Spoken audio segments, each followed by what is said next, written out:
Hello, everyone. Come on in, say hello. Yes, we are live right now just for fun. And if you happen to be watching on the replay, it doesn't matter either way. I'd love to hear from you. I wanted to celebrate. It's been 5 years since I started the Soul Healers community. And, even though we haven't hit 100, we are only four away. It's a beautiful, small, co-creative, connected, collaborative, and safe community. I wanted to go back and just think about why did I start it? Because I never found a place or a space where I felt safe.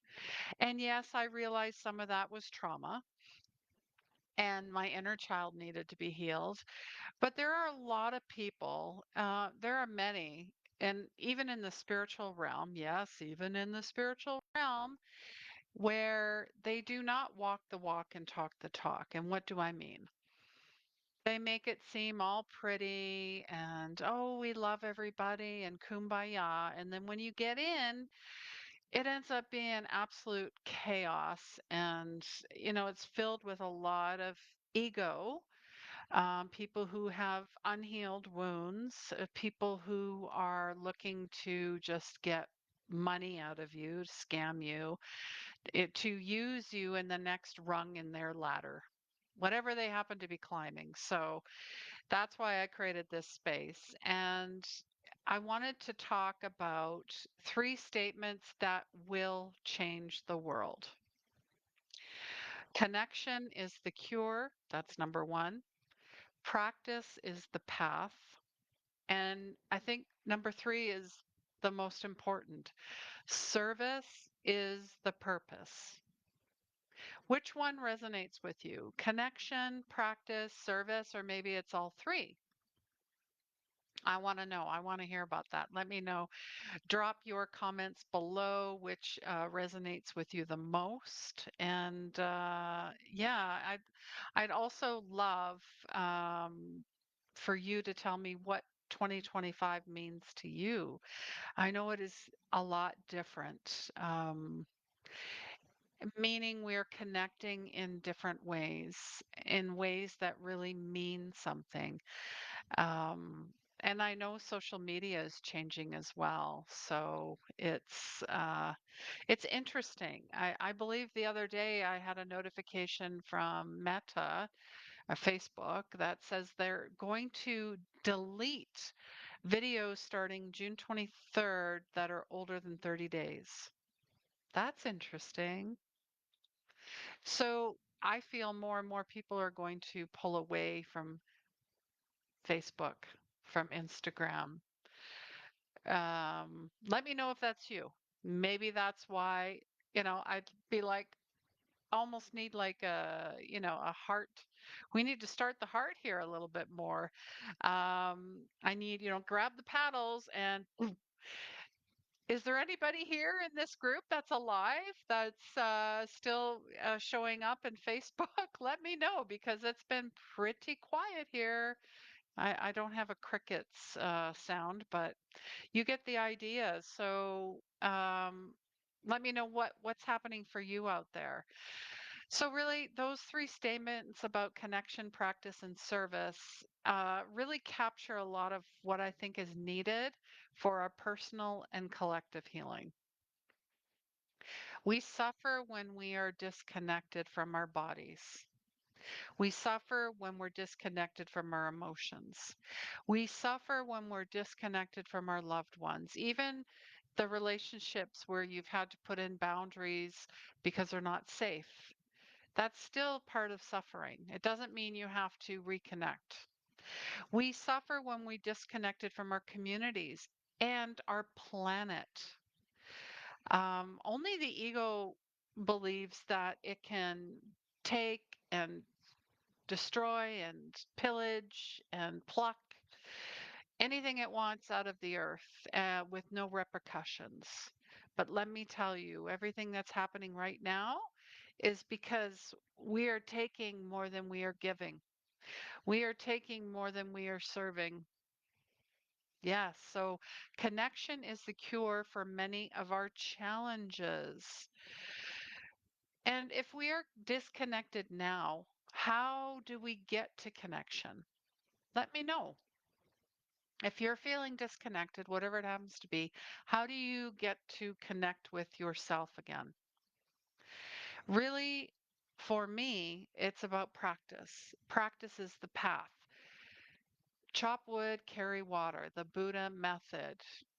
Whatever method it happens to be, it's all about showing up for yourself every day and showing up for others and taking care of yourself every day because it does take time. It does take energy and guidance for us to reconnect with our innate wisdom, with our intuition, with our soulful selves, with compassion, mindfulness, not mindful, monkey mind, la, la, la, la, la. No, mindful, zen, balance, and courage and strength. So I know that practice is the path.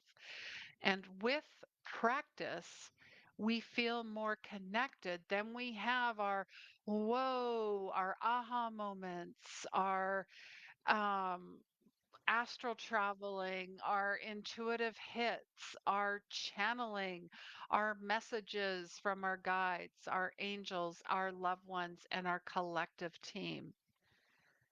Because when you're in the practice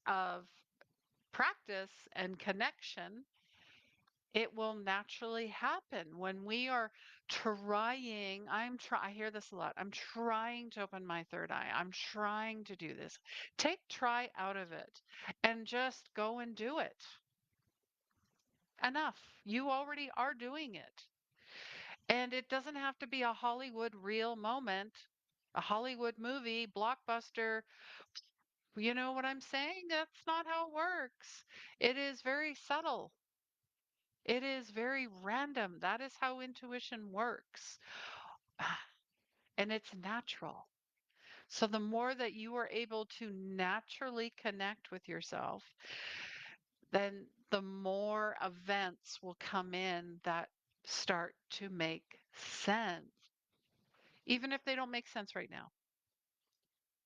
There have been many times in my life and with my clients and my experience over the years as a medium, as a Reiki master, as a certified coach, as a speaker, as an author, all these things that I had no idea why they were happening at the time.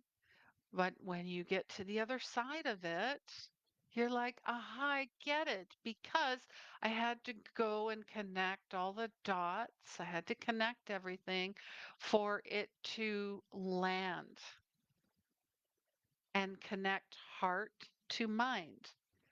Because our human self wants to figure everything out. Our egoic selves want to figure everything out. And in this time of chaos, there is hella no way this is going to happen. There is no rhyme and no reason. Everything is falling apart, crumbling, looking insane, feeling insane because that's part of the matrix. Yes. Red pill, blue pill. Glass half empty, glass half full. Tinfoil hat now turned into a crown. Conspiracy theory, now fact. Hello? Hello. You already knew that. You already knew that. You don't need science, politics, government, other people, religion to confirm anything that you already knew. Okay. So those are those aha moments, those epiphanies. We realize that we are an aspect of the great interdependent unfolding that we call life in the universe.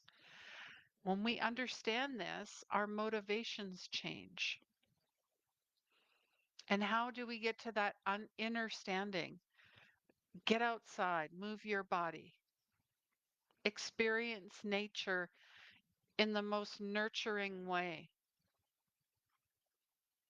Because when you get out in that expand, that's why I travel. That's why I climb mountains because it takes me out of this, whatever's going on here and brings me down into the heart.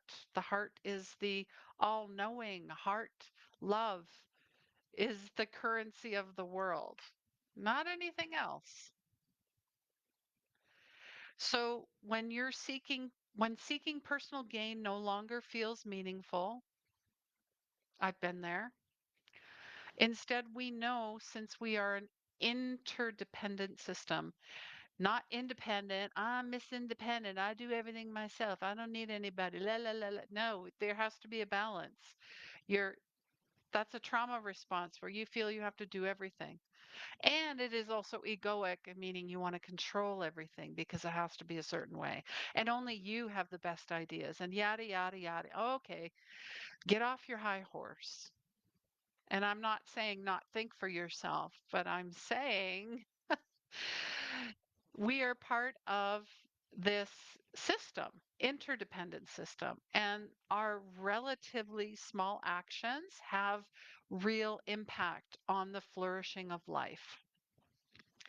Thus, the purpose of our being here in this lifetime becomes serving life itself. And that is where joy is. That's where joy is. So I want to ask you this question, and I'd love to know your thoughts on this. How different would the world be when we aim for service instead of success? I'll say it again. How different would the world be when we aim for service instead of success, all the awards, the titles, the certifications, and look at me, look at me, look at me, because I don't love myself and I need all the attention. But it's a bucket and a hole in my soul that will never be filled until I fill myself. So, how can you build your connection to yourself, to relationships, to community, and to nature this year? What is one action you could do for each, right? How can you build your connection with yourself? For me, it's sitting in quiet for at least 10 minutes a day. For relationship, it is reaching out to someone I would not normally reach out to. Yes. How can I build communities, like in community? Acts of service, random acts of kindness in the community. And then for nature, just plant more. Plant more wherever you happen to be. Plant a garden, plant a flower, plant a tree.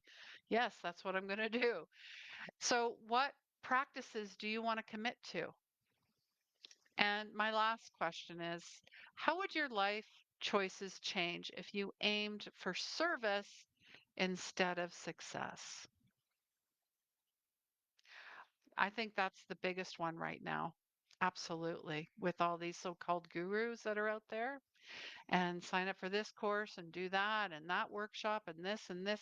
It's just too much. I really would like you to be drawn to your life choices, aiming for service, and building more connection with yourself, with others, with community, and with nature.